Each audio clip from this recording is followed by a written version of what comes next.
Praise the Lord. आज मैं आपको यीशु मसीह के क्रूस पर बलिदान के बारे में कुछ ऐसा बताने वाली हूँ जो यकीनन आपने पहले कभी नहीं सुना होगा, और ये जानने के बाद आपके होश उड़ जाएंगे, आपका कलेजा मुंह को आएगा और आप पश्चाताप में जल उठेंगे। आपने देखा होगा कि जब लोग अपनी आखिरी सांसें गिन रहे होते हैं तो अन्य धर्म के लोग उनके मुंह में पवित्र जल देते हैं, लेकिन यीशु मसीह को उनके अंतिम क्षणों में एक बूंद पानी भी नहीं मिला। उनके मुंह में सिरका या विनेगर दिया गया। देखिए मत्ती 27 में। उनमें से एक तुरंत दौड़ा और स्पंज लेकर सिरके में डुबोया और सरकंडे पर रखकर उसे चुसाया। औरों ने कहा, रह जाओ, देखें एलिया उसे बचाने आता है कि नहीं। तब यीशु ने फिर बड़े शब्द से चिल्लाकर प्राण छोड़ दिए। आइए जानते हैं इस सिरके का राज, लेकिन इसे समझने के लिए आपको समझना होगा रोमन्स का सीवियर सिस्टम, यानी उनका लैट्रिन सिस्टम। रोमन्स लोगों का एक सामूहिक टॉयलेट होता था जिसमें बहुत से लोग एक साथ जा सकते थे, और ये हर जेंडर के लिए समान था, यानी दोनों मेल या फीमेल यही टॉयलेट इस्तेमाल करते थे।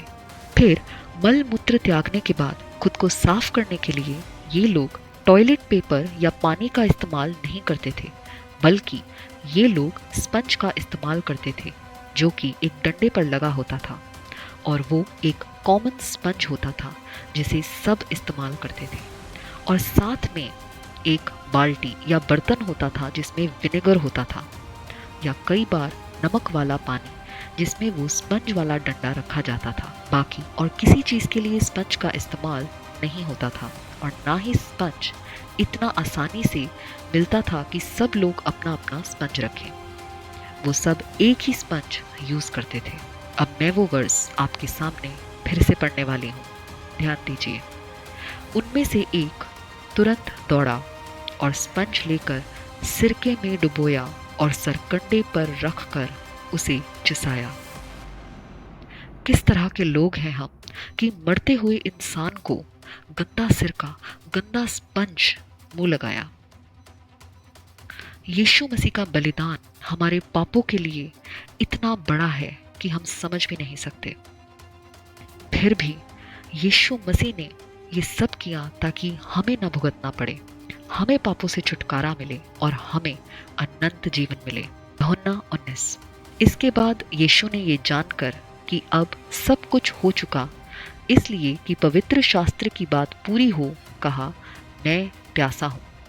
वहाँ एक सिरके से भरा हुआ बर्तन धरा था, सो उन्होंने सिरके में भिगोए हुए स्पंज को जूफे पर रखकर उसके मुंह से लगाया।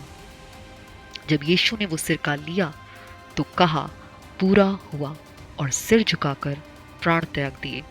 ये इसलिए हुआ ताकि पवित्र शास्त्र की बात पूरी हो, क्योंकि लिखा है भजन संहिता में, और मेरी प्यास बुझाने के लिए मुझे सिरका पिलाया।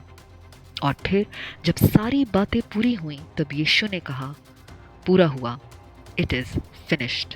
अगर आपको ये वीडियो समझ आया और आपके मन में ये सुनकर ज़रा सी भी परेशानी हुई तो इसी वक्त अपने पापों की क्षमा मांगे, क्योंकि बाइबल बताती है आज स्पंज इतना इजीली अवेलेबल है कि हम इसके बारे में सोचते ही नहीं कि उस टाइम पे स्पंज कहाँ से आया और उसका क्या इस्तेमाल था। शैतान ने हमारे दिमाग को इस तरह से बंद कर दिया है कि हम वचन पढ़ने पर भी उसे समझ नहीं पाते। क्या आप महसूस कर सकते हैं कि यीशु मसीह ने हमारे पापों के लिए किस तरह का दाम दिया है? अगर आपको ये वीडियो समझ आया और आपके मन में ये सुनकर ज़रा सी भी परेशानी हुई तो इसी वक्त अपने पापों की क्षमा मांगे, क्योंकि बाइबल बताती है 1 कुरिन्थियों 6 में, आप लोग मूल्य देकर खरीदे गए हैं, इसलिए आप लोग अपने शरीर से परमेश्वर की महिमा प्रकट करें। ये दाम यीशु मसीह ने शैतान को दिया है हमें मुक्ति दिलाने के लिए। इसे व्यर्थ ना जाने दें। वीडियो पसंद आए तो लाइक ज़रूर करें और ऐसी बिब्लिकल नॉलेज के लिए सब्सक्राइब करें। परमेश्वर आपको आशीष दे।